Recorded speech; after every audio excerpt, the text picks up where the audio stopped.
Comme ça, on est plus tranquille pour présenter cette petite présentation. Donc, ce webinaire qui est donc organisé par le réseau Compost Citoyen Occitanie et avec l'aide du coup de Compostons.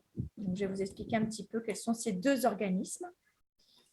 Donc, le réseau Compost Citoyen Occitanie, c'est un réseau qui a pour objectif de professionnaliser, enfin l'un de ses objectifs, c'est vraiment la professionnalisation de la filière et le soutien aux acteurs et actrices de la prévention et gestion de proximité. Donc, pour cela, ils organisent différents projets.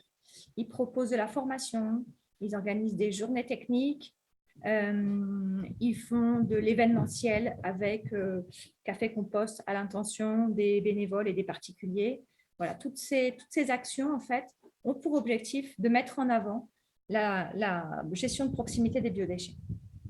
Le réseau Compost Citoyen Occitanie, on peut y être adhérent à titre individuel, mais aussi au niveau des collectivités. Moi, je m'appelle Géraldine, donc je fais partie de l'association Compostons. Donc, Compostons, c'est une association qui est basée sur Montpellier, qui existe depuis 2017, qui est très impliquée au niveau du réseau Compost Citoyen Occitanie.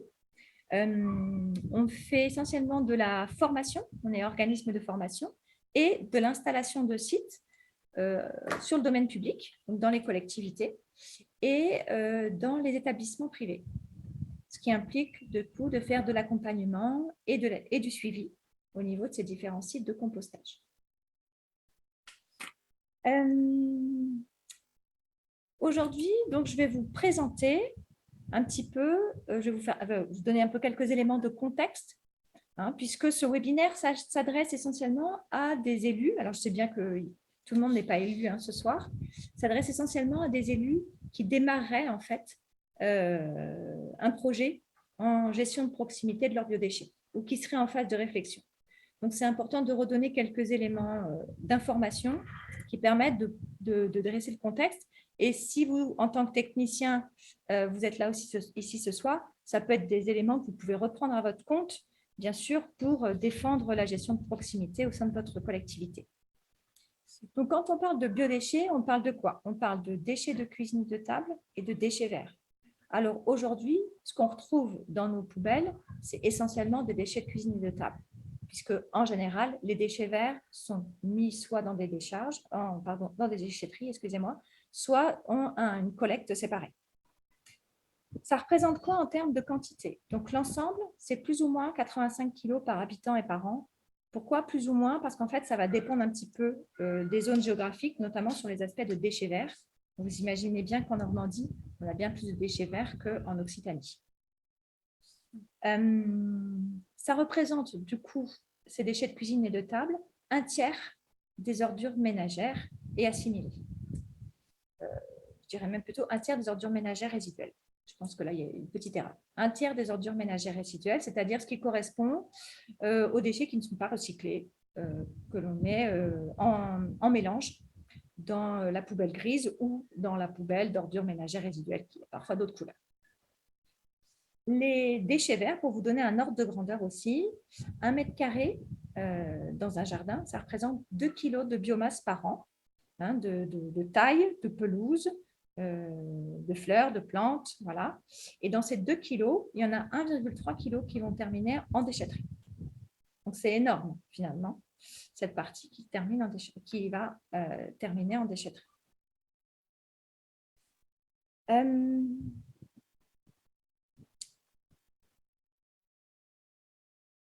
Voilà un petit peu pour ce qui est des quantités. Ce qui est important de rappeler aussi, c'est l'urgence écologique et sociale. Alors, les déchets ne sont pas les plus gros producteurs de gaz à effet de serre, on est d'accord, mais l'objectif, c'est quand même de réduire la hausse des températures à 1,5 degré d'ici à 2030. Or, notre agriculture est essentiellement minière, c'est-à-dire que l'azote et le phosphore, notamment, sont prélevés dans des mines. Alors, par exemple, je pourrais vous dire pour le phosphore, il provient essentiellement du Maroc. Donc, par rapport à notre souveraineté alimentaire, ça nous rend dépendants en fait de mines qui ne sont pas des mines renouvelables, donc qui vont finir par s'épuiser. Or, on se rend compte que 30% de la matière organique pourrait revenir au sol.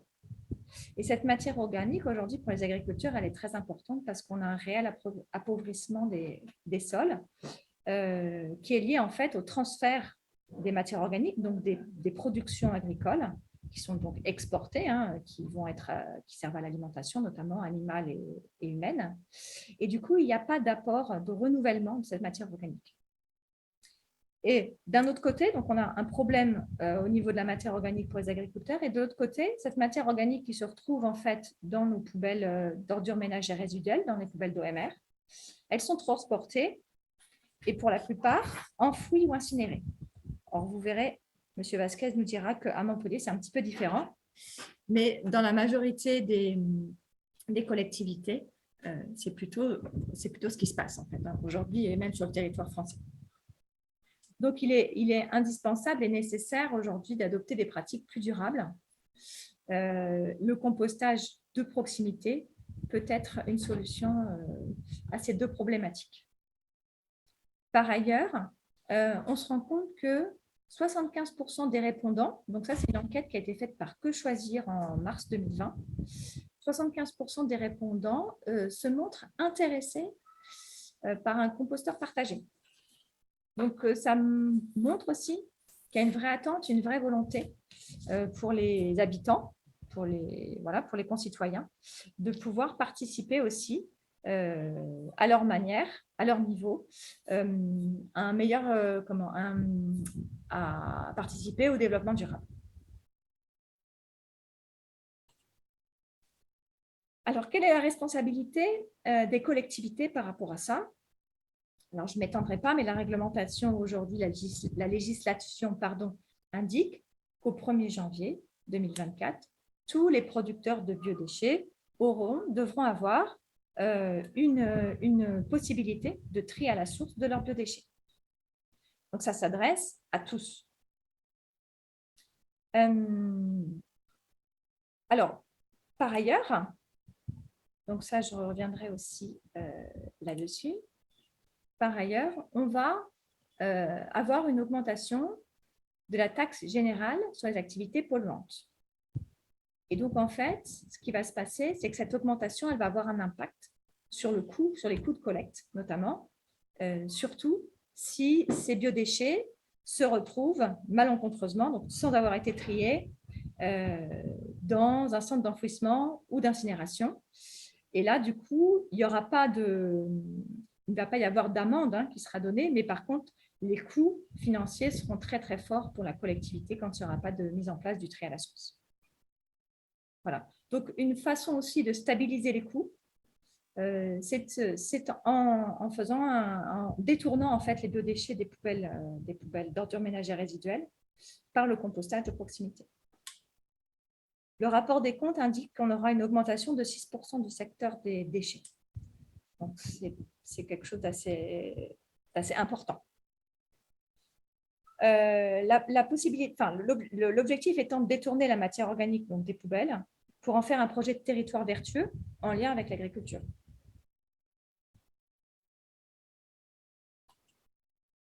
Alors, qu'est-ce que la prévention et gestion de proximité des biodéchets? Alors, la prévention, c'est éviter à la source, c'est-à-dire travailler sur le gaspillage alimentaire, donc lutter contre le gaspillage alimentaire, mais aussi sur la gestion intégrée des espaces verts, c'est-à-dire essayer au maximum que les habitants, les concitoyens, puissent utiliser dans leur propre jardin leurs déchets verts. Il y a plusieurs solutions, le broyage en est une, mais ça peut être aussi le paillage, ou alors l'utilisation d'essences qui poussent moins, qui sont plus adaptées dans des petits jardins, par exemple.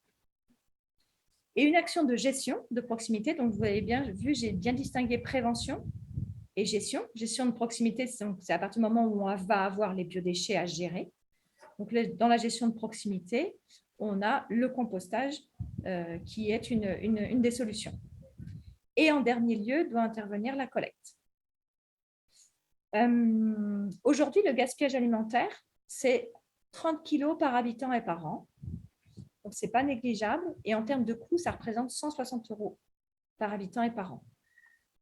Donc, c'est intéressant aussi de travailler sur ces aspects de prévention, même si ce n'est pas forcément très facile de pouvoir toucher l'ensemble des concitoyens sur ces problématiques-là.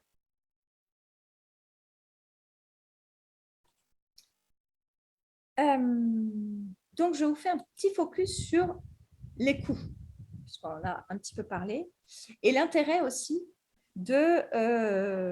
en fonction de l'habitat, s'il est atomisé ou dense, de faire un mix finalement entre la gestion de proximité et de la collecte. Alors, ces chiffres sont à prendre avec beaucoup de prudence. Ils ont certainement besoin d'être réactualisés aussi par ailleurs. Donc, on voit que la gestion de proximité, ça coûterait 250 € la tonne, alors que la collecte coûterait 500 € la tonne. Dans ces 250 €, on ne tient pas compte de l'investissement de départ, de l'accompagnement et de la formation potentielle des personnes qui vont gérer les sites. Voilà. Donc voilà, ne vous faites pas un cheval de bataille de vous dire c'est vrai, c'est faux, etc. C'est juste des ordres de grandeur. Mais a priori, quand même, sur la durée, la gestion de proximité va être moins chère que la collecte. D'autant plus qu'on a des coûts de collecte qui vont continuer à augmenter, alors que la gestion de proximité, on va quand même relativement stabiliser les coûts, même si le bois est de plus en plus cher. Sur un composteur, ça va rester tout à fait raisonnable.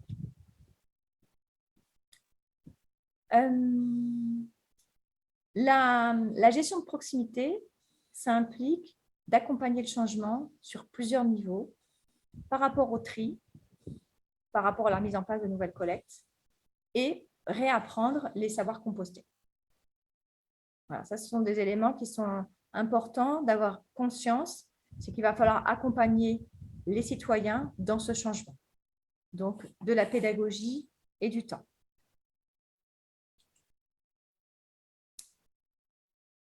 Alors, voici du coup les différentes solutions et axes complémentaires. Hein.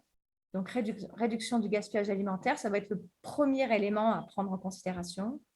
La gestion intégrée des déchets verts, hein, je vous ai montré que c'était quand même quelque chose de très important. On est aux alentours de 100 kilos par an et par habitant de déchets verts, alors plus ou moins en fonction des zones, mais c'est à peu près ça.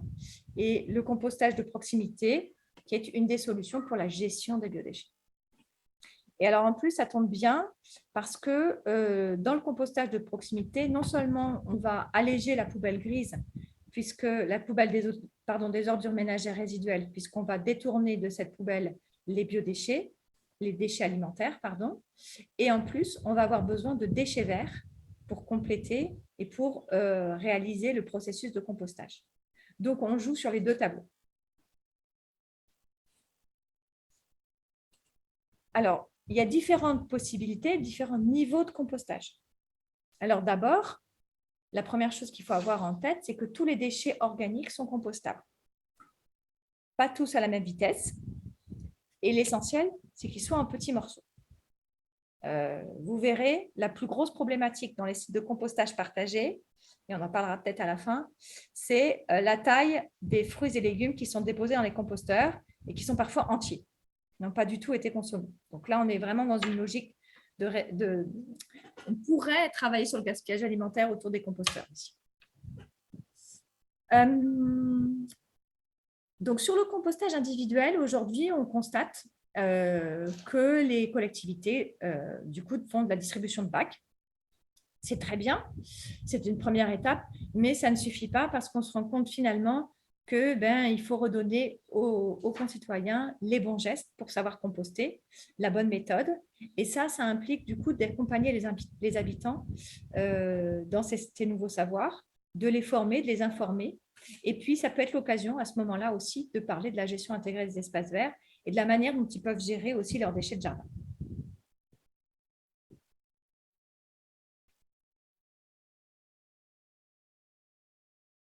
Je pense qu'il y a une erreur de… Je pense que cette diapo aurait dû être avant la précédente, mais ce n'est pas grave. Donc, les acteurs de la filière aujourd'hui, hein, si, dans l'idéal, voilà comment elle est structurée. Donc, on a les concitoyens qui vont être en lien avec des référents de sites. Les référents de sites, c'est sur les sites de compostage partagés. Hein, ce ne sont pas pour les composteurs individuels. Ces référents de sites, c'est 2-3 bénévoles, hein, qui vont ensuite, eux, être en lien avec soit le maître composteur du territoire, soit les guides composteurs quand il y en a, qui, eux, les guides composteurs sont les opérateurs de terrain qui vont installer le site en présence des référents de site et qui sont un peu l'intermédiaire entre le référent de site et le maître composteur. Le guide composteur va répondre aux questions des référents de site et le référent de site va être la personne locale qui va pouvoir avoir un œil sur les composteurs et surtout informer les autres habitants pour qu'eux-mêmes puissent apporter aussi leurs déchets alimentaires aux composteurs. Donc, ça peut être un animateur un petit peu d'un quartier ou d'une résidence, puisqu'on peut aussi avoir des référents de sites dans des résidences. Voilà. Et le maître composteur, lui, aura plus une vision d'ensemble, puisque c'est lui qui va réfléchir avec les élus sur la politique à mettre en place et qui pourra piloter l'ensemble des opérations. Ce n'est pas lui qu'on retrouvera sur le terrain, ou en tout cas beaucoup moins que le guide composteur. Et ça, c'est la théorie. Maintenant, dans la pratique, ça peut être très, très différent. Je pense que du coup, les élus pourront nous expliquer un petit peu comment ça s'organise dans leur collectivité à eux. Donc, un autre niveau, donc après le compostage individuel, domestique, on a le compostage partagé. Le compostage partagé, donc, il peut être en quartier, hein, directement sur la voie publique, ou en pied d'immeuble, dans les résidences, donc sur de l'espace privé. Comment ça se passe? La première étape, c'est de réaliser un diagnostic et de s'assurer qu'il y a au minimum 2-3 bénévoles qui sont volontaires pour avoir pour être présents sur le site. Donc, ils peuvent avoir différentes missions et ça dépend un peu des collectivités. Ça peut être simplement d'avoir un rôle de supervision du site, par exemple pour les erreurs de tri, pour pouvoir les retirer, etc. Ils peuvent aussi avoir des missions de manutention, de retournement des bacs, etc. Voilà. Il peut y avoir l'implication d'un agent communal.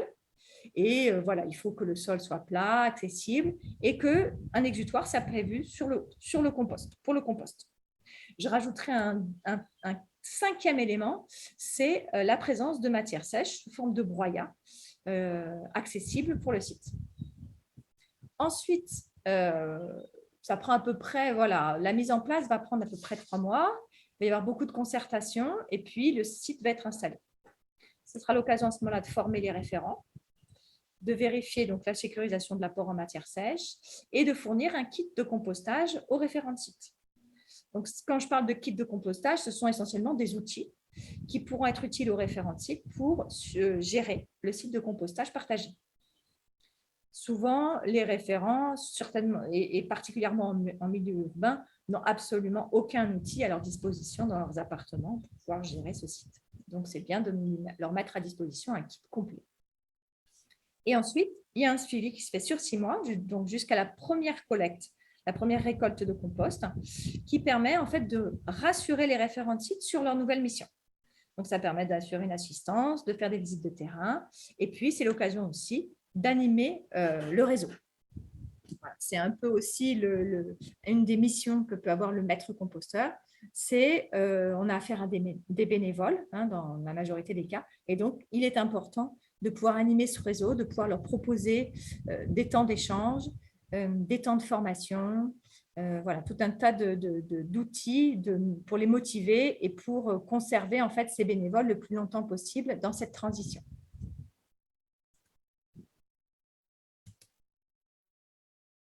Je vous fais un petit point réglementaire parce que c'est important quand même d'avoir ça en tête. Donc, la première chose qu'il faut que vous ayez en tête, c'est que tous les déchets organiques peuvent être composés, que ce soit les déchets de préparation hein, qu'on peut retrouver en cuisine, mais aussi les déchets de table. L'arrêté ministériel, il indique 4 points essentiels, hein, il y en a d'autres, mais ceux à retenir, ce sont que la production de biodéchets apportés sur le site de compostage est inférieure à 1 tonne. Sinon, il faudra demander un agrément sanitaire. Que l'exploitant désigné et le responsable du site sont formés aux bonnes pratiques. Donc, le référent de site doit être formé. Et qu'ensuite, le compost obtenu, donc la matière compostée, c'est comme ça qu'elle est indiquée dans l'arrêté ministériel, puisqu'on ne peut pas forcément parler de compost, puisque le compost est une matière qui doit être normée. Là, en l'occurrence, sur les sites de compostage partagés, on n'obtient pas, on ne norme pas le compost. On ne norme pas le compost à la fin. Du coup, on parle de matière composée et elle est utilisée par l'ensemble des producteurs de biodéchets, c'est-à-dire tous ceux qui ont apporté au composteur. Le référent de site a aussi comme mission de tracer un peu les différentes opérations qui auront eu lieu sur le site de compostage partagé.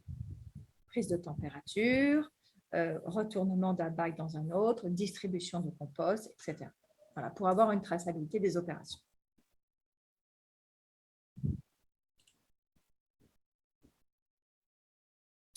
Quel est le matériel nécessaire pour le bon fonctionnement des sites? Donc, vous voyez, il y a plusieurs options possibles. Il y a des composteurs en plastique, il y a le composteur pavillon qui a un petit toit. Voilà, l'idéal, c'est de prévoir 3 bacs pour justement prévoir un bac d'apport, un bac de maturation et un bac de broyat. C'est vrai que je me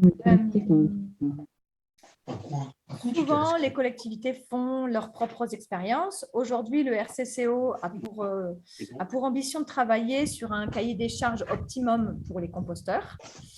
Donc, un groupe de travail qui a commencé. Alors, très bien. Donc, je reprends. Si c'est OK pour vous, c'est parfait.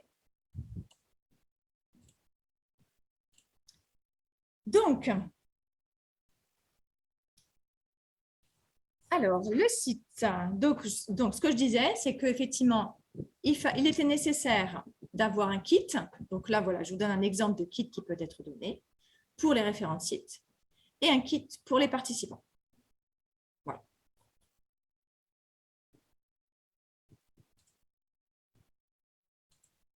Alors, voici par exemple des exemples de composteurs dans des quartiers. Le site peut être ouvert. Donc, il n'y a aucun contrôle sur les apports de biodéchets. Tout le monde peut apporter.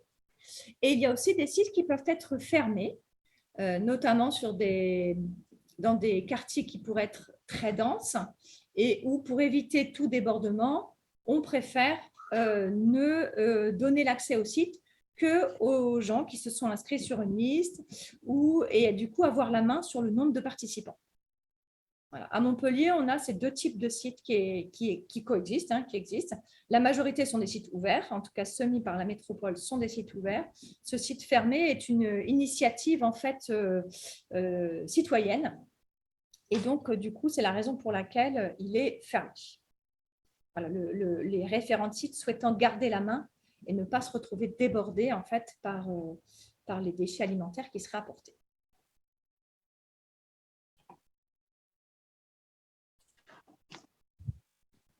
Autre type de compostage partagé en pied d'immeuble.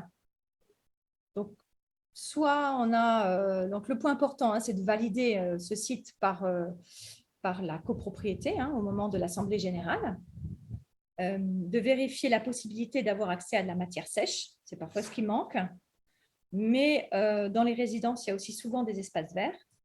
Et du coup, c'est la possibilité sur les espaces verts de travailler avec le prestataire pour qu'il fournisse du broyat ou qu'il puisse broyer en fait tout ce qui va être taillé sur place.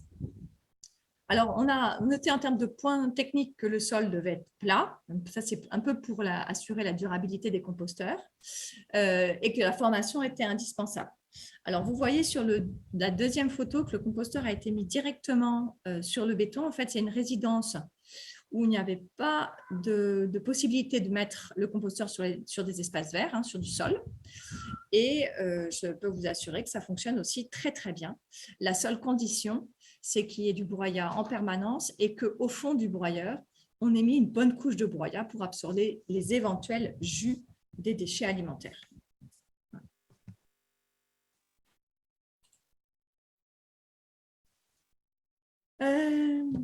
Du coup, je vais vous proposer, alors, je vais vous proposer deux options, en fait, au final. Soit, puisqu'on n'est pas si nombreux à s'être connectés, soit vous souhaitez écrire votre message dans le fil de discussion, ce qui est tout à fait possible, soit vous souhaiterez prendre la parole et on le fera dans un second temps. Pour l'instant, ce que je vous propose, c'est de donner la parole donc à André Péchin, qui est adjoint à l'environnement sur la ville de Foix, pour qu'il nous explique un petit peu comment ça s'est passé, quel est leur contexte, quels sont les points d'attention à avoir et quels ont été les facteurs de réussite. Est-ce que vous pouvez rallumer votre micro du coup? Oui, oui, c'est fait. Super. Est-ce que tout le monde entend bien? Du coup, alors, je vois qu'il y a une petite discussion. Oui, bonsoir à toutes et à tous. Super. Allez-y, je vous laisse la parole. Oui, donc bonsoir à tous et à toutes. Oui, je vais faire une petite intervention. Donc, j'ai demandé à Loïc Gerland, qui est responsable de la ressourcerie composterie sur Foix et qui suit en fait par convention avec le SMECTOM les différents composteurs partagés, d'être présent, ce qui fait que donc il pourra intervenir et répondre aux questions, puisque c'est lui qui, si je puis dire, au jour le jour, assure le fonctionnement du dispositif. Donc, je voulais faire une intervention de 3 points. Déjà, comment s'est passée la mise en place? Ensuite, comment est-ce qu'on fait vivre ça? Donc, ça, c'est Loïc qui pourra intervenir. Et après, donc, disons à deux voix, on parlera un petit peu de ce qui a bien marché et puis des difficultés qu'on a pu avoir. Alors, en ce qui concerne la mise en place, en fait, en 2018, la commune a été sollicitée par le SMECTOM, donc qui est le syndicat qui collecte et traite les déchets sur, en gros, la moitié de l'Ariège, et puis également par la ressourcerie, puisqu'on a eu l'occasion avec Loïc de faire un stage en commun, puis il m'en avait parlé, etc. Donc, on a demandé au SMECTOM de venir faire une intervention au niveau du bureau municipal, donc qui regroupe le maire et les adjoints. Elle nous a présenté ce qui se faisait un peu ailleurs. On a eu l'exemple, il y a une petite vidéo là d'un village qui s'appelle Mérargues, qui est dans les Bouches-du-Rhône, là, 3700 habitants, où on voit que bon, ça vit, ça marche bien, etc. Elle nous a parlé de ce qu'il faisait à Toulouse. Également, on a été voir sur Pamiers, donc la ville qui est située en gros à une vingtaine de kilomètres au nord de Foix, aller voir donc un composteur partagé qui avait été mis en place depuis quelques mois. Et donc, on a défini un plan d'action. Alors, je vais le lire pour être exhaustif, hein, pour ne pas oublier de. Donc, bon, sous réserve, disons, de l'accord de la municipalité, mais finalement, c'est ce qu'on a retenu. On a distribué donc des petits dépliants à l'hypercentre pour recenser les intéressés. Ensuite, il y a une organisation de réunions citoyennes par la ressourcerie de Foix avec le SMECTOM. Il y a également une information qui a été faite au Conseil citoyen. Donc, le Conseil citoyen, en gros, ça regroupe des habitants du centre ancien dans le cadre de la mise en œuvre de la politique de la ville. Il y a eu un recrutement de référents composteurs, l'installation du site avec une signalétique adaptée, la formation de référents composteurs et ensuite, bon, un accompagnement qui continue, disons. Et à partir d'un premier point qui a été derrière la mairie, puisqu'on avait un petit espace vert avec possibilité d'installer les composteurs. Quand je dis les composteurs, parce que classiquement, il y en a trois. Hein. Il y en a un, c'est la matière sèche. Il y en a un autre, c'est l'apport direct, disons au jour le jour. Et le dernier, c'est pour la maturation du compost. Donc, à partir de ce premier point, il y a eu un développement d'autres sites. Et actuellement, on est à 8 sites de compostage partagés sur les espaces publics, principalement au centre ancien et un peu dans quelques quartiers périphériques. Il y a également des composteurs en pied d'immeuble qui sont composteurs HLM. Je sais que le SMECTOM est en train de discuter avec les bailleurs privés du style Century 21 ou autres, mais c'est un petit peu plus long parce qu'il faut l'Assemblée générale des propriétaires, etc. Enfin, là, pour l'instant, c'est en cours, disons. Et puis donc, ce qui a été convenu, c'est qu'il y a donc un suivi indépendamment des bénévoles, etc., il y a un suivi, disons, entre guillemets, sous convention, entre le SMECTOM et la ressourcerie, qui est assuré donc par Loïc et son équipe. Donc, je lui passe la parole pour expliquer un peu comment est-ce qu'il fait pour le suivi des 8 composteurs et autres, d'ailleurs, des 8 essais de composteurs. Bonjour. Nous aussi, enfin, pour rappeler, on a un peu changé de rôle puisque les premières années, on a bénéficié de fonds qu'on traduit, le fonds d'aide au quartier prioritaire de la ville. Et on était vraiment dans une position d'accompagner les habitants à prendre en charge les composteurs. Donc d'accompagner, de former des référents et d'organiser des apéros compost, des petites distributions de compost mûr. Et en fait, les sites ont vraiment eu un grand succès. On s'est retrouvé avec des sites de plus en plus chargés. Et il y a eu aussi le confinement qui a mis un peu un coup d'arrêt à la dynamique citoyenne. Et pendant le confinement, il a fallu continuer à s'occuper des composteurs. Donc là, on a fait beaucoup plus, nous, en tant qu'association. Donc on parle de ressourcerie, c'est notre côté réemploi des objets, mais dans nos fondements d'association, c'est la réduction des déchets. Donc on a créé la branche composterie de Foix pour tout ce qui est lié au compostage, aux activités liées au compost. Donc notamment maintenant, on fait le suivi de cette quinzaine de sites de compostage partagés à Foix et sur les communes autour. Et là maintenant, notre rôle, on est assisté de temps en temps par des référents de sites, mais concrètement, c'est plus nous, en tant qu'association, qui sommes référents d'un peu de tous les sites. Et des fois, il y a des bénévoles, des citoyens bénévoles qui viennent nous accompagner sur les tournées. Mais là, chaque semaine, donc on passe sur l'ensemble des sites, on fait les relevés de taux de remplissage des sites, des prises des températures du compost en maturation, des bacs d'apport. On recharge en broyat, enfin en matière sèche si besoin, et on va donc soit récolter le compost mûr, mettre en maturation si besoin. Et voilà, ça consiste en ça. Bien sûr, on corrige les erreurs de tri. Il y a des fois toujours des petits sachets plastiques, des sachets Kraft qui ne sont pas ouverts, des fruits ou des légumes qui ne sont pas coupés, du broyat qui n'est pas assez bien mis par-dessus. Donc là, ce suivi hebdomadaire est quand même très important et permet de corriger ces erreurs pour réenclencher une nouvelle dynamique. Éventuellement, on va laisser des petits mots. On imprime des feuilles blanches qu'on plastifie et on va marquer au marqueur Velleda un petit mot. Et là, on se rend compte que suivant les sites, c'est vraiment des choses différentes. Sur tel site, c'est des gens qui vont mettre beaucoup de déchets de jardin. Donc, on parlait au début de la réunion, la Géraldine, des biodéchets qui vont être en grand format. Donc ça va être très compliqué de retourner un bac de compost s'il y a des déchets qui ne sont pas homogènes. Sur tel autre site, ça va être beaucoup de sachets biodégradables qui sont mis, mais c'est jamais vraiment biodégradable, il y a toujours du plastique dedans. Bref, toutes ces petites erreurs, tous ces petits messages qu'on veut faire passer aux participants et aux participantes, c'est très intéressant d'avoir un petit support pour les mettre et de pouvoir communiquer avec eux. Voilà, je vais m'arrêter là pour la partie entretien hebdomadaire, mais ça reste une partie du boulot, si les sites sont fréquentés, qui est assez importante. Voilà, et sinon, le bilan qu'on peut en tirer maintenant, donc, puisque c'est depuis 2019 que c'est en place, on peut dire au départ, il y avait des craintes, en particulier mes collègues là, qui craignaient que pour le centre ancien, ça soit des lieux où il y ait des mauvaises odeurs, il y ait des rats, des mouches, etc.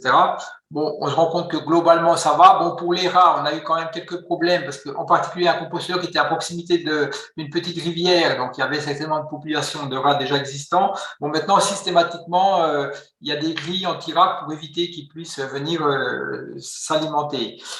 Il y avait également une crainte, c'était par rapport aux dépôts sauvages, en disant, bon, tiens, ça va encore être un lieu, on va retrouver des poubelles diverses, etc. Alors ça, on ne le constate pas, en fait. Autant on a des dépôts sauvages de diverses natures, hein, ça peut être un déménagement ou bien même des poubelles noires, etc., près des conteneurs enterrés ou près des bacs à roulettes. Par contre, là, je ne sais pas si c'est parce que les gens viennent avec disons, des déchets un peu spécifiques, mais on n'a pas constaté ce genre de problème.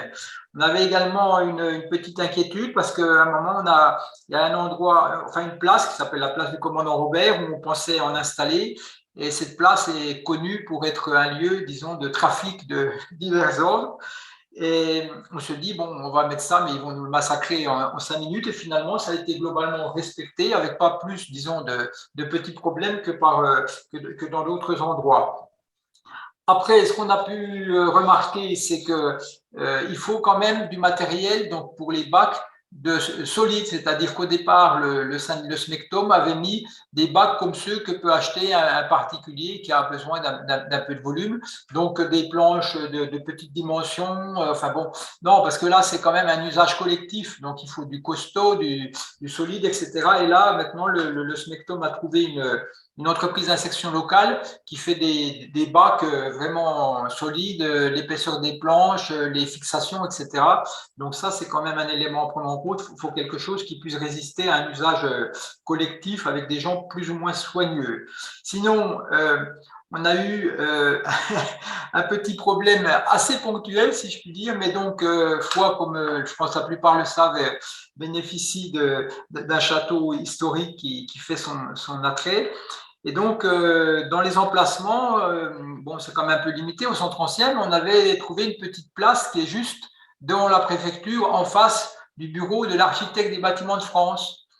Et donc, on a installé le bac et on a eu un petit courrier qui nous a demandé de l'enlever immédiatement parce que, bon, a priori, ce n'était pas en accord avec l'esthétique des lieux. Voilà, donc c'est vrai que dans la mesure où ces bacs font partie du mobilier urbain, en droit pur, disons, faut demander l'avis de l'architecte des bâtiments de France qui peut effectivement être d'accord ou pas.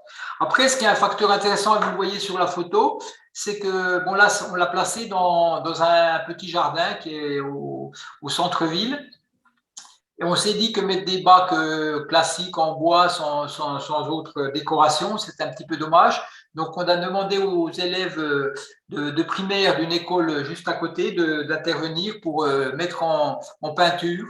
Et bon, déjà, je trouve que c'est pas inesthétique, ça va bien avec le jardin, ça l'intègre mieux. Et puis en plus, vis-à-vis des familles, pour la suite, pour les apports volontaires, ben, c'est quand même un facteur de succès. Et on a reproduit ce type de démarche à 2 ou 3 autres endroits de la ville avec toujours le même succès. Et puis sinon, alors je crois qu'à Montpellier, c'est un peu différent, mais en tout cas sur Foix, je pense que si on comptait que sur les bénévoles, on aurait certainement des problèmes parce que bon, déjà il y a un renouvellement de population, hein, surtout au centre ancien, les gens viennent, bon après ils partent ailleurs ou ils changent de vin, etc. Enfin, il y a du renouvellement. Ils sont plus ou moins motivés, ou au départ c'est intéressant, puis après ils sont plus ou moins distants. Donc le fait que le SMECTOM ait confié l'entretien par voie de convention à la ressourcerie, c'est quand même un point positif, puis c'est vraiment une sécurité, quoi. Ce qui fait que la ville, en fait, qu'est-ce qu'elle a comme rôle? Ben, c'est déjà effectivement quand on installe de nouveaux sites, ben, donner un accord, choisir le lieu, etc. Éventuellement, informer les riverains. Et puis également, donc, on met à disposition de la ressourcerie la matière sèche, puisqu'on a un broyeur, et puis bon, tout ce qui est élagage, etc., on le passe au broyeur, on a un stock qu'on utilise également pour faire du paillage, mais enfin, c'est également à disposition de la ressourcerie. Donc, je pense que le fait de confier l'animation à une structure spécialisée, si on peut dire, c'est quand même un plus pour le suivi dans la durée. Voilà, merci. Merci, Monsieur Péchin. Je vous en prie. Et merci, Monsieur Gerland. C'est bien d'avoir fait un petit point aussi sur les aspects de déchets verts, parce que c'est une vraie problématique aussi pour les collectivités. Et aujourd'hui, on voit que dans les différentes collectivités, des solutions se mettent en place progressivement, autour du broyage notamment. Effectivement, alors vous proposez peut-être des kiosques à broyat. Il y a aussi des kiosques à déchets verts où les gens viennent déposer en fait leurs déchets verts de proximité, et ensuite ces déchets verts peuvent être broyés sur place et le broyat remis à la disposition des habitants. Et aussi du prêt de broyeurs. Ça se fait aussi dans certaines communes. Et je crois peut-être même sur le SMECTOM du Plantorel, c'est proposé. Oui, alors c'est le Spectrum lui-même qui propose à ceux qui le souhaitent donc le prêt de broyeurs, alors avec différents types, là le plus petit jusqu'à 4 cm électrique, et puis des plus gros thermiques pour ceux qui ont un attelage et qui ont des grosses branches à broyer, quoi. Et je crois que ça marche pas mal aussi. Et c'est souvent les gens testent et après, pour être un peu plus indépendants autres, ils achètent eux-mêmes ou avec leurs voisins, disons un peu collectivement des petits broyeurs, quoi. D'accord, très bien. Merci beaucoup. Je vous en prie. Tu aurais peut-être quelques questions tout à l'heure. Alors, du coup, je vais donner la parole maintenant à Monsieur Vasquez. Donc là, on est sur une autre échelle. Puisque Bonjour. la municipalité de Foix, hein, c'était un peu moins de 10 000 habitants. Là, on est sur une collectivité de presque 500 000 habitants, donc on change un peu d'échelle. Ceci dit, les problématiques restent les mêmes. Et voilà, je vous propose de nous expliquer un petit peu mieux comment ça se passe, Monsieur Vasquez, sur la métropole de Montpellier. Quel choix vous avez fait? Très bien, merci. Alors, sur la métropole de Montpellier, je ne vais pas revenir sur ce que vous avez dit, puisque nous sommes tous sur les mêmes sujets et il y a beaucoup de choses qui se recoupent. Comme vous l'avez dit, c'est à l'échelle que ça va se modifier, c'est-à-dire qu'on a 31 communes et donc la volonté de faire de la politique du compostage de proximité, in situ, une priorité absolue. Toute la politique des biodéchets, d'ailleurs, à la fois les restes alimentaires, comme vous l'avez dit, et les déchets verts, ça représente un âge énorme. Pour Montpellier et sa métropole, on compte environ 35 à 40 000 tonnes de restes alimentaires qui sont encore dans nos poubelles grises et 30 000 tonnes de déchets verts. On s'aperçoit que ces tonnages sont colossaux et actuellement ne sont pas traités, sont exportés, sont enfouis ou sont incinérés. Il y a donc un enjeu, et vous le savez tous, bien sûr, économique et écologique fondamental sur la politique des biodéchets. Donc pour nous, on va revenir au sujet qui nous intéresse. Le compostage de proximité est décliné par un compostage individuel d'établissements, de résidences et de quartiers. Pour aller très vite, individuel, on distribue des composteurs gratuitement en plastique recyclé, très bientôt en bois de récupération, pour les établissements et les résidences, et donc des composteurs de quartier. Alors, que vous dire sur la volonté politique? La volonté politique, c'est de placer sur notre mandat, c'est-à-dire jusqu'à 2025, 200 composteurs de quartier. Pour l'instant, nous en sommes à 30 ou 35, plus de 30, plus d'une cinquantaine à la fin de l'année, parce que, comme tout processus que vous avez déjà très bien décrit, il faut bien, organiser, si j'ose dire, les engrenages. Alors, ça part, pour aller vite, de l'organisation déjà des services de la métropole qui, pour l'instant, n'était pas configurée pour cela. Donc, toute une structuration avec des responsables, un chargé de mission, l'embauche de 2 maîtres composteurs, toute une structuration à la métropole. Ça passe par un contact. Dès mon arrivée, je suis allé rencontrer les 30 maires, 31 maires de toutes les communes pour leur donner notre volonté politique de placer des composteurs de quartier et pour leur demander leur participation et de nous proposer un premier site, puis après un second site dans leur commune, selon leur choix, pour l'emplacement, avec déjà une recherche un petit peu des bénévoles. Nous avons mis aussi très rapidement une zone pilote, j'essaie d'aller très vite parce qu'il y a beaucoup à dire, une zone pilote, on a choisi une zone, si vous voulez, de 10 communes de la métropole, et nous avons demandé à l'association Compostons de nous aider à rechercher justement ces référents de sites, à organiser les formations et donc à envisager les meilleurs endroits dans ces communes-là pour l'emplacement d'un site de compostage de quartier, le choix et la formation des référents afin de donner toutes les chances de réussite. Parce qu'en fait, ce qui est extrêmement important, et vous le savez, c'est que personne ne se sente isolé dans cette démarche. Et comme vous l'avez déjà dit, il ne s'agit pas de poser du mobilier urbain de collecte de biodéchets, il s'agit de monter toute une structuration, toute une dynamique. Il faut que chaque site de compostage de quartier ait une cohérence, c'est-à-dire que des référents qui le gèrent, des utilisateurs qui savent ce qu'il faut y mettre et s'ils peuvent ajouter un peu de broyat, ça va bien améliorer la gestion du site, éviter les odeurs, favoriser le compostage et ça facilitera tout le fonctionnement. Du matériel de qualité, et vous l'avez dit, nos amis de Foix l'ont dit, nous on a très rapidement mis des grilles anti-rats, on a renforcé. On a vu la photo là qui est ici, c'est une inauguration, je crois que c'est à Saussan, j'en suis pas sûr, parce que j'en inaugure beaucoup et j'en suis d'ailleurs très heureux. Et donc, vous voyez, les composteurs sont renforcés afin qu'il n'y ait pas de rats, parce que évidemment, ça mettrait une image extrêmement négative au compostage, et c'est une utilisation qui est, bon, pas 24 heures sur 24, mais enfin très fréquente, donc il faut quelque chose de solide. Pas de rats, quelque chose de solide, bien géré pour éviter les nuisances et éviter les problèmes de voisinage. Et l'animation. Alors l'animation, c'est très très important. Nous allons organiser déjà à la fin juin, par exemple, pour vous donner un petit exemple, la réunion de tous les référents de site pour faire un grand barbecue, si j'ose dire, à Prades-le-Lez au mois de juin, afin que tout le monde se rencontre et que tout le monde puisse échanger sur les expériences. Ça permet d'avoir un retour permanent entre ceux qui gèrent les sites, les référents, et aussi les services de la métropole. Nous tenons à ce qu'il y ait des liens permanents, c'est-à-dire que s'il manque de broyat, il faut que la réponse soit apportée rapidement. S'il manque du petit matériel, il faut que le petit matériel soit apporté rapidement, afin de ne pas décourager les initiatives et les volontés de tous les bénévoles.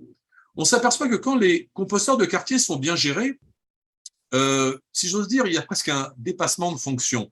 On a vu notamment à Prades, pour prendre l'exemple de cette commune, ceux qui gèrent les composteurs de quartier ont décidé de faire des formations sur ce sujet-là dans l'école de la commune. Donc on voit que loin d'abandonner leur rôle, au contraire, ils développent leur action d'information, de communication auprès des enfants. Et on sait à quel point c'est important au niveau du gaspillage alimentaire et au niveau du sens, car il faut donner du sens à chacun des gestes de tri.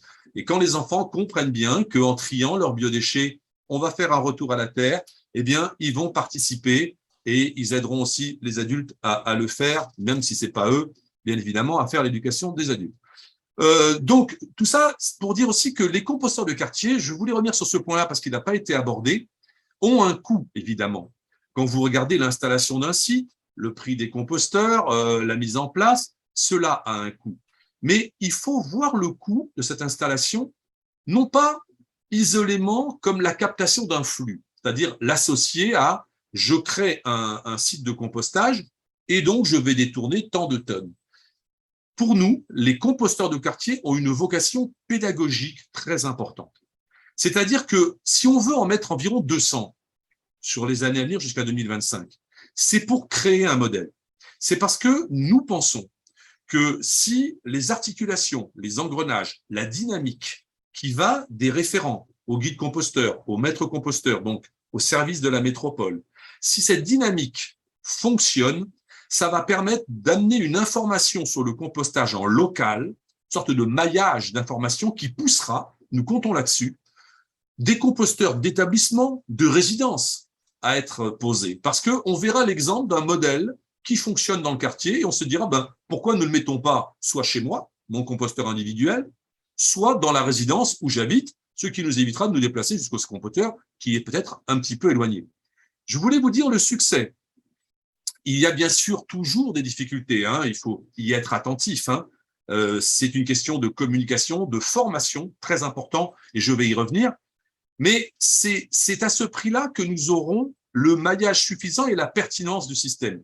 Je parle souvent de la théorie du centième singe. On dit que pour qu'une population de singes, si j'ose dire, pardonnez-moi l'image, mais change de comportement, il faut toucher le centième singe.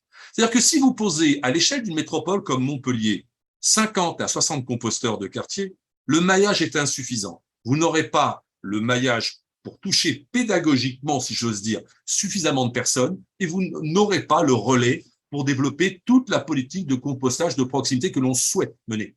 Donc, il ne faut pas hésiter, je pense, à avoir l'ambition. Cela dit, l'ambition sans précipitation, car il faut en effet s'assurer des conditions d'installation du site, de la gestion par des référents formés. Au niveau de la formation, nous avons formé pour la métropole de Montpellier jusqu'à présent 120 référents, 150 ce sera pour la fin de l'année, et une trentaine de guides composteurs. Nous formerons aussi des maîtres composteurs. Les maîtres composteurs, c'est déjà plus à visée professionnelle, si j'ose dire. Mais voyez, la volonté de formation est importante. La formation est essentielle et capitale. En plus, ce sont des formations qui sont encadrées par un référentiel ADEME. Il y a environ 16 participants par session et ce sont des organismes certifiés qui font ça. Donc voilà, nous sommes aidés en cela, mais il est évident que former les référents de site, c'est la cheville ouvrière de notre organisation. C'est ce qui va nous permettre d'articuler entre l'utilisateur et chez nous, les maîtres composteurs et les services de la métropole, toute la politique pour que chacun se sente impliqué et que chacun entre dans une dynamique. Voilà, c'est ce que je voulais vous dire par rapport à ce sujet-là qui est composteur de quartier et vous dire que pour la métropole de Montpellier et pour notre objectif, c'est absolument clé parce que, vous l'avez dit, Les enjeux sont économiques, les enjeux sont environnementaux.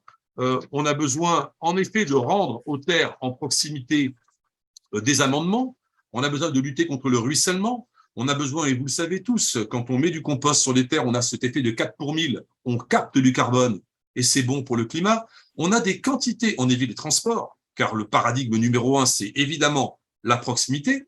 Et voyez, à Montpellier, on a la plus grosse usine de méthanisation de France.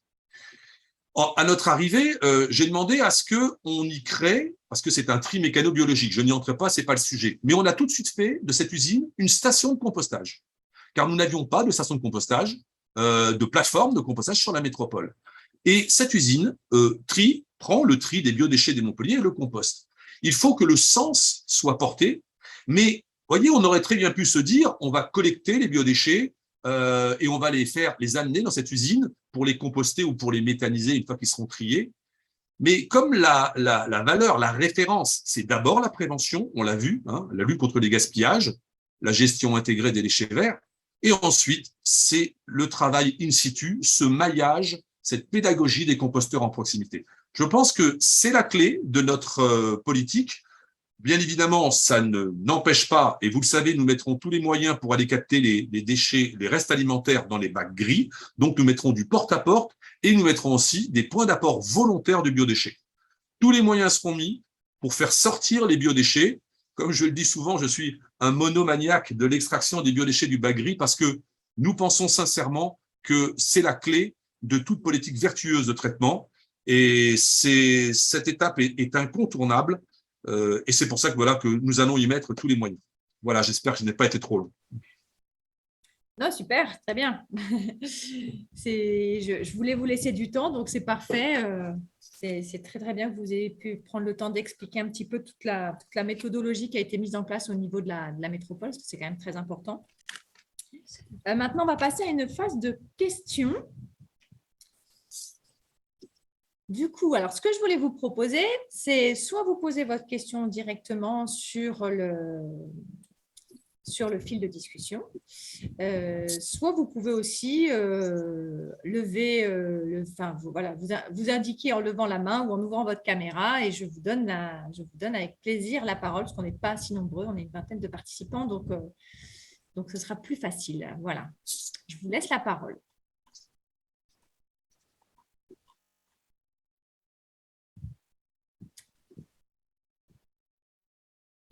J'aurais du mal à croire qu'il n'y a pas de questions.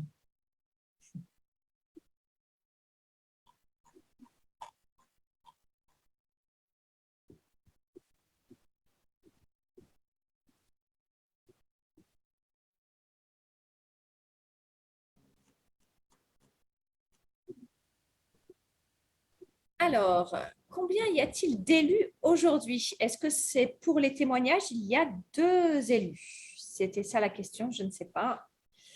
Sinon, vous pouvez ouvrir votre micro et poser votre question en direct.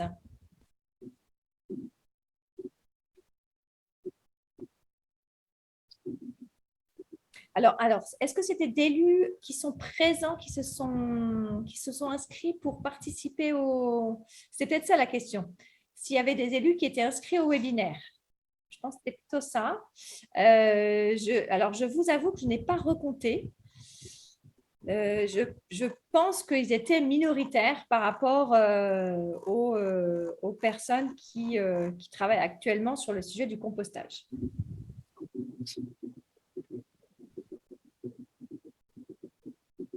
Ah, alors j'aimerais bien que nos intervenants puissent témoigner et répondre à cette question, Monsieur Péchin, Monsieur Vasquez.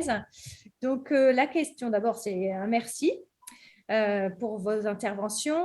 Et puis, quels arguments apporter pour motiver l'installation de composteurs sur une toute petite commune rurale de 110 habitants? Moi, j'aurais bien une idée, mais je vous laisse la parole. Je vais laisser nos amis de foi peut-être répondre. Oui. Oui. Bah, Je pense qu'enfin, quand je pense à une petite commune comme ça doit plutôt être des composteurs individuels que des composteurs partagés, à moins qu'il y ait ce qu'on appelle des maisons de ville, etc. Mais c'est un petit peu ce qu'on a développé quand même, hein. C'est le côté écologique, bon, une certaine logique également, peut-être qu'à la campagne, les gens ils sont plus sensibles, mais de retour à la terre de ce qui a été produit. Et puis après, en termes d'économie, enfin, je sais que ici sur le SMECTOM, il y a la TGAP va faire monter la facture d'une manière vraiment très très importante. Et le fait de dire, bah, vous voyez, en gros, dans vos 300 kilos par habitant et par an, vous avez une centaine de kilos qui peuvent être compostés et devenir une matière première. Et en plus, ça vous évitera, si vous faites du compost de qualité, ça vous évitera d'aller à la jardinerie et puis d'acheter à prix coûtant de la toube ou autre. C'est quand même des arguments qui peuvent être, à mon avis, entendus. Voilà, je ne sais pas si moi, je peux peut-être compléter des arguments en faveur des techniciens ou des élus aussi. Ça peut être au niveau du coût du matériel, de financer un composteur partagé. Oui, est-ce que tu peux te rapprocher un petit peu du micro? Oui, pardon. Des arguments donc plus pour les élus ou les techniciens, c'est en termes de coût du matériel ou financer un composteur partagé dans un village. Sachant que les composteurs, s'ils sont donnés ou s'ils sont vendus à 10 €, on sait que le coût du composteur, il est au moins de 80 €. Donc, il y a une prise en charge par la collectivité qui est non négligeable. Sur un matériel collectif, un site peut servir à 30, 40, 50 foyers. Donc, finalement, il y a peut-être aussi plus d'économies de la part pour la collectivité en finançant un matériel partagé. Et le compost réalisé va être de meilleure qualité, puisqu'au lieu d'avoir 20, 30, enfin 50 composteurs individuels qui pourraient être mal gérés, parce que les habitants n'ont pas forcément d'accès à la matière sèche, ça peut aussi devenir des pourrissoirs. D'avoir un composteur partagé, ça fait aussi un meilleur suivi, un compost de meilleure qualité, moins de gaz à effet de serre et du lien social aussi par-dessus tout ça. Et pour compléter là sur l'aspect financier pour les composteurs partagés, donc au niveau du SMECTOM, la commune est simplement sollicitée à hauteur de 90 ou 100 €, simplement pour les panneaux qu'on met en place où il y a l'explication de comment faire, etc. Mais sinon, donc c'est le SMECTOM qui prend en charge le coût d'installation, enfin d'achat et d'installation des composteurs. Oui, sur ce point, alors pour les composteurs, vous savez, on a des modules, vous l'avez vu sur la photo à Métropole de Montpellier, un module fait environ 350 €. On en met 5 pour avoir 2 bacs d'apport, bac de broyat, bac de maturation. Donc, pour le coup, vous voyez, vous avez déjà au niveau du matériel environ 1500 €. Après, quand vous comptez l'aménagement, si vous voulez vraiment un aménagement, enfin, le coût métropolitain, si j'ose dire, on doit approcher les 5000 € pour un site de compostage de collectif. Mais avec des modules de 850 litres, donc 5 modules, c'est grande taille, ça ne correspond pas au composteur en plastique, bien sûr. Pour vous dire aussi, l'intérêt, c'est le lien social. Quand vous avez ce composteur collectif, vous avez bien évidemment tous ceux qui s'y investissent, et puis après, vous avez au moment où on distribue le compost, où il est tamisé et où on le distribue, des occasions de faire des cafés compost, des apéros compost. Et ça crée du lien, encore une fois, social, et ça crée des dynamiques, vous voyez. Et bon, peut-être que ça vous fera sourire, mais ça m'a fait sourire aussi. Figurez-vous qu'on a des problèmes de succès, si j'ose dire. C'est-à-dire que certains journalistes m'ont interrogé une fois en me disant « mais il y a trop de compost de produits ». Alors, en cela, c'est pas un problème. On viendra le récupérer et il servira aux espaces verts de la ville et il n'y aura pas de problème pour trop de compost. Parfois, il n'y en a pas assez parce qu'il y a de la demande. Les gens en prennent. Et dernièrement, il y a quelqu'un qui est venu dévaliser un composteur juste avant un apéro compost. Donc, vous voyez, ils étaient désolés, ils n'avaient plus de compost à distribuer avant l'apéro compost. C'est pour vous dire que ça amène de l'intérêt. Bon, on ne souhaite pas que ce genre de choses se reproduisent, mais c'est pour vous dire que quand on va développer ce système, on va créer du lien social, on crée un intérêt, et que ce qui manque, c'est de faire tomber les préjugés. Alors, ils ne sont pas entièrement faux, comme vous l'avez dit, si il n'y a pas des grilles anti-rats et si on ne met pas tout ce qu'il faut, il peut y avoir des rats suivant la localisation. Et si c'est pas bien géré, il peut y avoir des odeurs. Et si on le met sous une fenêtre, il va y avoir des plaintes. Donc, il y a une gestion de matériel et de localisation. Mais il ne faut pas que ces préjugés soient l'arbre qui cache la forêt, et qu'on se dise, on ne va pas se lancer là-dedans parce qu'il y a trop de problèmes. Non.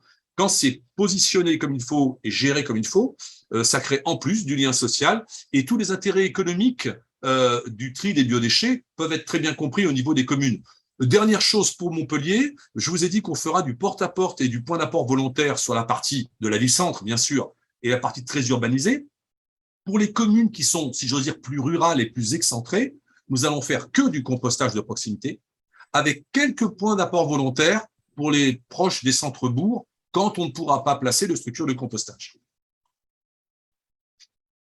Oui, et puis peut-être un élément supplémentaire, mais ça c'est le choix du syndicat quand il est en place là concernant la collecte, c'est la tarification incitative, que ce soit taxation ou redevance, qui en gros, en gros, on va payer en fonction du volume qu'on met au niveau des ordures ménagères, et c'est une bonne incitation pour que les gens se rendent compte que finalement il y a un tiers qui peut être d'une part valorisé et d'autre part qui leur évite de mettre ça en ordures ménagères. Voilà, donc la tarification incitative, c'est aussi un des leviers. Alors, vous avez tout à fait raison, et d'ailleurs, nous l'avons annoncé dès le début du mandat, nous, la mise en place de la tarification incitative.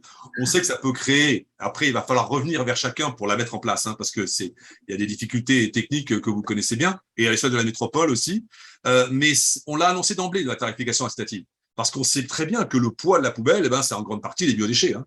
C'est un tiers. Et donc, on paie en fonction de ce qu'on jette. Et donc, la sollicitation au geste de tri est très importante. Et vous avez raison de le souligner. Merci. Alors, je propose à Aline d'ouvrir son micro parce qu'elle nous a fait une question en 3 parties. Je pense que ce sera plus simple si vous pouvez nous expliquer votre problématique. Si vous êtes d'accord, je veux bien vous entendre. Aline, je vous donne la parole.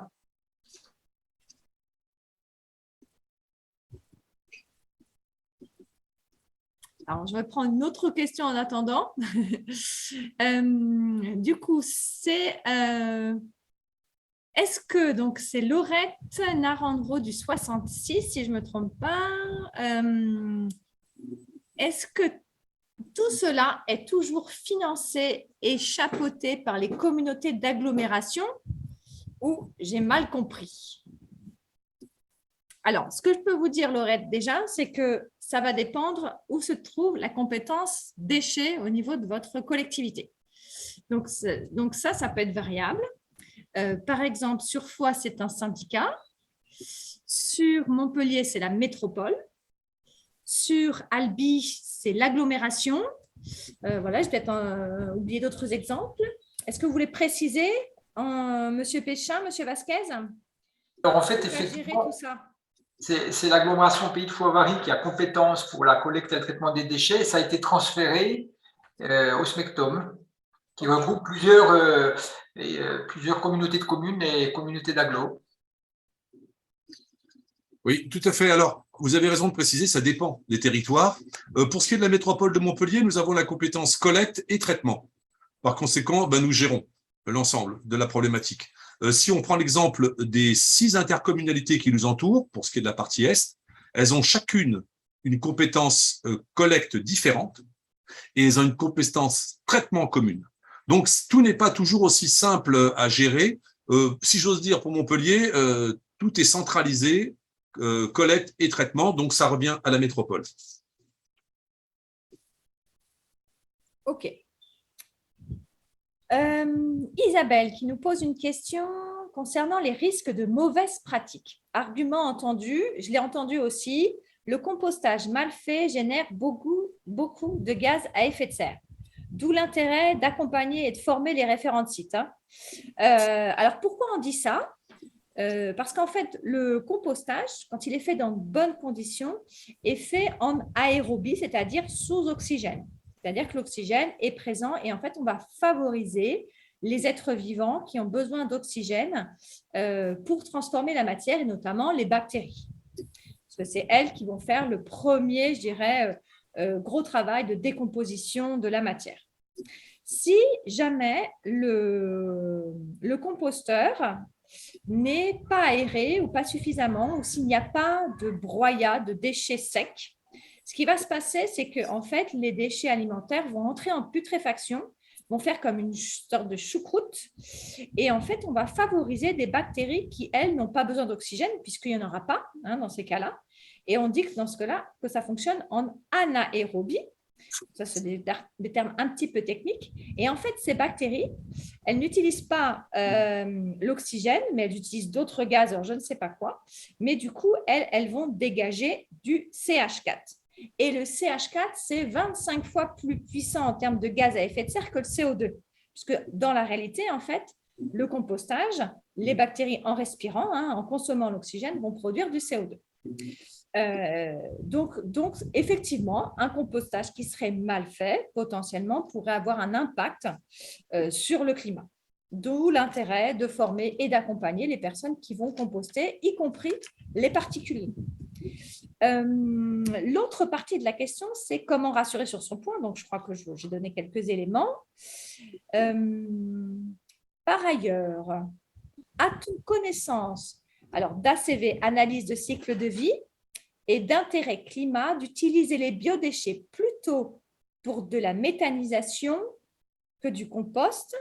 Les besoins en compost sont si grands en zone urbaine dense, point d'interrogation. Alors, je ne sais pas si vous avez travaillé la question, Monsieur Vasquez, compostage versus méthanisation. Oui. Alors, ça penche nettement sur le compostage. Le compostage, comme nous l'avons dit, permet la gestion de proximité, évite le transport. Vous voyez, on est en train de lutter contre les gaz à effet de serre, on est en train de mettre des zones de ZFE sur la métropole de Montpellier. Il faut absolument éviter le tourisme des déchets. Le tourisme des déchets, c'est quoi? C'est déjà les déchets qui, actuellement, pour la métropole de Montpellier, car on a une situation qui est très critique, sont exportés jusqu'à 150-200 km pour aller vers des incinérateurs ou des décharges. Donc là, déjà, on voit les conséquences d'un transport. Mais c'est aussi les conséquences, les transports intra-métropolitains. Nous avons une métropole avec 31 communes, avec la ville-centre, et faire circuler des camions d'un bout à l'autre ou pour centraliser les déchets, c'est toujours problématique et c'est source notamment de pollution par les transports. Donc, la pertinence, elle est toujours à la proximité et donc elle est toujours au compostage. La méthanisation, à Montpellier, c'est pas un choix que j'ai fait puisque j'étais contre depuis l'origine, est actuellement, on a la plus grosse usine de méthanisation de France sur un tri mécano-biologique. Bon, ne revenons pas à cela. L'objectif pour l'instant pour nous, c'est de faire quoi? Tous les déchets triés actuellement, ils sont compostés à Montpellier dans l'usine de méthanisation. Ils sont compostés, comme sur une station de compostage. Quand on arrivera à un tonnage de 10 ou 20 000 tonnes de tri, on pourra initialiser une méthanisation des biodéchets afin de produire de l'énergie. Pourquoi? Parce que la structure existe et parce qu'actuellement, c'est ce qui chauffe un quartier des Grisettes. Maintenant, dire à quelqu'un qui n'a pas de structure de méthanisation sur des déchets ménagers qu'il faut en créer une pour les méthaniser, je ne le pense pas. Je pense qu'il faut pousser évidemment toutes les solutions de compostage.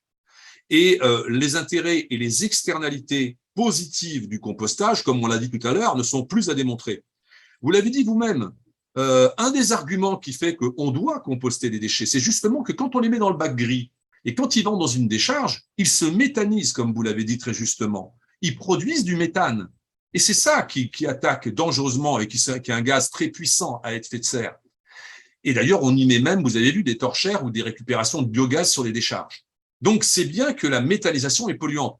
Bon, quand on fait de la méthanisation industriellement parlant, on récupère ce méthane qui est un gaz extrêmement polluant, on évite qu'il ne soit pas balancé dans l'atmosphère pour qu'il soit brûlé s'il n'est pas utilisé, vous voyez, pour faire de la cogénération, pour faire de l'électricité ou de la chaleur. Mais c'est une gestion qui est très complexe. Autrement dit, si on met compostage versus méthanisation des biodéchets, d'un côté, on a quelque chose qui est complexe, qui est coûteux, qui est difficile à gérer. De l'autre côté, on a quelque chose qui est ancestral, qui est simple et qui est économique. Donc voilà, il n'y a pas de débat. Maintenant, je ne rentre pas dans le débat, mais on a un énorme outil à Montpellier que nous sommes en train de faire muter, mais son avenir n'est pas garanti dans ce domaine-là. Merci. Alors, encore une question pour Montpellier. Est-ce que la métropole intervient techniquement ou financièrement sur le compostage en établissement ou en résidence? Alors, pour le compostage de résidence, vous savez que ce sont aux syndics et aux copropriétaires ou aux locataires de décider s'ils veulent ou non un composteur de résidence. Donc, on ne peut pas intervenir D'ailleurs, on n'impose rien, hein, même pour les composteurs de quartier. Hein. On part bien sûr sur les propositions des maires, des communes, des énergies positives, des bénévoles et des possibilités de gisement. Aussi, parfois, on émet des avis négatifs. Je m'explique. On cherche par le compostage de quartier à viser des personnes, notamment un habitat, par exemple, de proximité pour qu'il y ait 20, 30, 40 familles qui viennent y mettre les déchets. Si on nous propose un site derrière le cimetière parce que le maire de la commune ne croit pas au compostage et qu'on va pas le faire, voyez-vous. Donc, il y a des pertinences, si j'ose dire, de gisement en proximité et d'installation pour ce qui est des composteurs de quartier. C'est une parenthèse. Après, le reste, nous comptons sur les initiatives de chacun, c'est-à-dire la volonté de chacun de mettre un composteur et de trouver dans sa résidence 2-3 personnes motivées pour informer, pour dire à chacun voilà ce qu'on y met. En effet, des petits morceaux et pas un melon entier ou un avocat entier. En effet, un peu de broyat à chaque fois. Voilà. Mais nous allons aider par contre chacun pour les approvisionnements, notamment et pour les formations.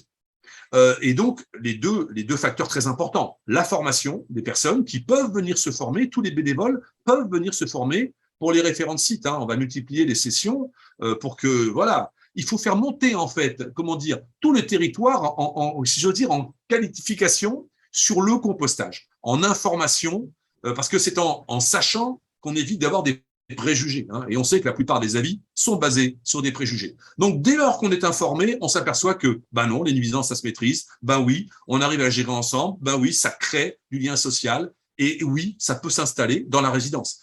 J'ai d'ailleurs, petite parenthèse, puisqu'on parle des résidences, demandé à l'adjoint à l'urbanisme, alors que la loi ne l'oblige pas encore, d'envisager à chaque fois qu'il y a un projet de résidence, de proposer au constructeur de prévoir un site de compostage dans l'espace vert dédié à la résidence. Il faut le concevoir dès l'origine, ça aussi. Vous comprenez, c'est une question d'urbanisme parfois. Ça, c'est pour les villes et les communes plus importantes. Il faut concevoir le compostage, il faut que ça rentre dans la vision des choses. Et finalement, c'est un apport que l'on fait aux habitants de cette résidence. On leur donne la possibilité de réduire le poids de leurs poubelles et, in fine, de réduire leurs taxes sur l'enlèvement des ordures ménagères dès lors que nous allons mettre en place, à la fin du mandat, la tarification incitative. Donc, voilà, on intervient en force de proposition, de formation, d'alimentation en broyat. D'ailleurs, je voulais vous dire que les composteurs de la métropole sont alimentés en broyat par un ESAT. On multipliera un deuxième ESAT, car nous tenons dans toute notre politique à faire travailler les personnes en situation de handicap ou d'insertion, et la politique zéro déchet au sens large du terme se prête, et l'économie circulaire, extrêmement bien à cela. Ok, merci.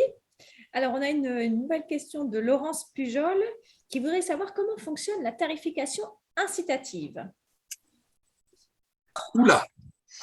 Vaste question. Je vais donner la balle à nos amis de foi déjà. C'est une question très complexe, mais bon, le SMECTOM s'est prononcé très récemment, donc je faisais partie de la commission tarification incitative, donc je connais un peu le sujet, mais très schématiquement, bon, on part de la TOM, de la taxe sur les ordures ménagères. En fait, c'est un pourcentage de vos impôts fonciers qui sont basés sur la valeur locative du bien que vous occupez. Donc, c'est dû par le propriétaire. Alors, on peut la faire évoluer vers ce qu'on appelle la TOMI, la taxe d'enlèvement des ordures ménagères incitative, avec une petite part qui va être fonction soit du volume, soit du poids. Enfin, bon, sur fois, c'est le volume que vous allez générer chaque année. Alors, les chiffres de l'ADEME disent que ce n'est pas la meilleure solution pour aller vers de l'incitatif. Ce qui est plus incitatif, c'est la redevance. C'est-à-dire que là, c'est un petit peu comme votre facture d'eau ou autre. Vous avez une petite part en forfait et le reste, ça va être fonction de ce que vous générez comme ordure ménagère. Et on voit que la différence statistiquement au niveau national entre la taxe incitative, donc qui reste quand même en gros basée sur la valeur locative du logement que vous occupez, enfin dont vous êtes propriétaire, et la redevance, elle est à peu près de 50 kilos par habitant par an, ce qui n'est pas anodin. Donc, globalement, si on veut vraiment être incitatif, il vaut mieux aller vers la redevance. Voilà, en quelques mots. Je ne sais pas si M. Vasquez veut compléter. Eh bien, écoutez, je suis tout à fait d'accord avec vous. Il y a les deux modes, comme vous l'avez très bien expliqué. La TOMI restant, donc la tarification incitative, restant corrélée à la surface habitable de votre logement et à la valeur foncière, si j'ose dire. Il y a un signal pour vous dire trier. Mais quand on passe en redevance, c'est réellement vous payez en fonction de ce que vous jetez. Et donc là, la corrélation est directe. Alors, pour être schématique, quand on met en place une TOMI, une tarification, donc une TOM actuelle, mais avec une part incitative, on arrive à influer sur 20% de déchets globalement en moins, d'après mes différentes études. Quand on est sur une redevance, on peut aller 2 à 3 fois plus loin. Si vous voulez, sur la redevance, on brise le plafond de verre. Il y a un plafond de verre dans le tri. Il y a un plafond de verre, c'est celui qui corrèle le geste. Vous payez votre eau en fonction de ce que vous consommez. Voyez-vous, on ne paie pas les déchets en fonction de ce qu'on jette. Voilà. Et donc, comme ce n'est pas corrélé, il n'y a pas de lien et il n'y a pas de sens qui est donné par rapport au coût. Si on met une redevance incitative, là, on comprend bien que il faut que dans notre bac gris, il n'y ait pas de verre, ça pèse trop lourd, il n'y ait pas de biodéchets, ça pèse trop lourd. Les plastiques qui sont enlevés gratuitement, on les enlève, et finalement, il ne vous reste rien dans votre poubelle, il reste 10 à 15% dans le bac gris. C'est un bac que vous sortez tous les 15 jours, dans le meilleur des cas, parce que vous avez tout trié, parce que vous allez payer ce que vous laissez dans le bac gris. Donc, la redevance est évidemment beaucoup plus intéressante, évidemment beaucoup plus efficace, sauf qu'elle est inapplicable actuellement en l'état pour un territoire comme la métropole de Montpellier. Et alors, dernier élément technique, je ne veux pas vous noyer avec ça, parce qu'actuellement, si, par exemple, nous mettons en place la TOMI, et c'est peut-être l'étape obligatoire, moi j'étais en faveur d'une redevance d'emblée, même fait un courrier au ministre et donc au service de l'État dans ce sens, mais je pense qu'ils ne bougeront pas. Étant donné que la fiscalité est relevée par l'État, quand vous avez une TOMI, il y a 8% d'impôt qui est pris en fait par l'État pour collecter. Si on met une redevance, ces 8%, ils reviennent au local. On gagne quand même, sur 100 millions d'euros, c'est 8 millions d'euros. Nous, on a un budget de 8 millions. Donc, vous imaginez déjà la manne qu'on peut conserver. Si on met une redevance, nous levons nous-mêmes l'impôt en local. Sauf que l'État n'admet pas que dans un territoire, il y ait 2 fiscalités différentes. Une qui lève lui et l'autre que la collectivité lève. Autrement dit, il nous impose, la métropole de Montpellier par exemple, à changer en une année les 500 000 habitants en fiscalité. Et ça, c'est impossible. Alors qu'une TOMI, vous pouvez la mettre en place sur 7 ans. C'est-à-dire que vous prenez par exemple 500 000 habitants, la première année, vous mettez 25 000 habitants en TOMI. La deuxième, vous en mettez 50 000, puis 100 000, puis après, vous étendez votre TOMI, ce qui vous permet de faire une transition. Voilà, je ne veux pas rentrer trop dans le détail, mais voilà les grandes lignes de TOMI versus redevance incitative. Ok, merci beaucoup. Oui, on sort un petit peu du sujet, effectivement. Oui. Mais ça peut être aussi un élément pour passer sur du compostage partagé ou individuel. Donc, c'est bien aussi de préciser ça. Il est 19h, donc on arrive à la fin de ce webinaire. Je tiens d'abord à remercier vraiment François Vasquez et puis André Péchin et Loïc Gerland d'avoir témoigné. C'est toujours hyper intéressant et ça donne des idées aussi aux autres collectivités pour savoir un petit peu mieux comment s'y prendre. Donc, merci beaucoup à vous d'avoir participé ce soir. Merci à tous aussi de vous être connectés et d'avoir participé à ce webinaire organisé par le RCCO. Je vous souhaite une bonne soirée. Je vous transmettrai donc l'enregistrement de ce webinaire la semaine prochaine et vous pourrez en disposer et le transmettre un peu partout autour de vous, à vos élus et puis aussi à tous ceux qui œuvrent pour le compostage. Ça pourra aussi leur donner quelques éléments d'information et puis peut-être quelques arguments aussi pour leur permettre du coup de continuer leurs actions. Voilà, je vous souhaite une bonne soirée. Merci beaucoup. Merci. Au revoir.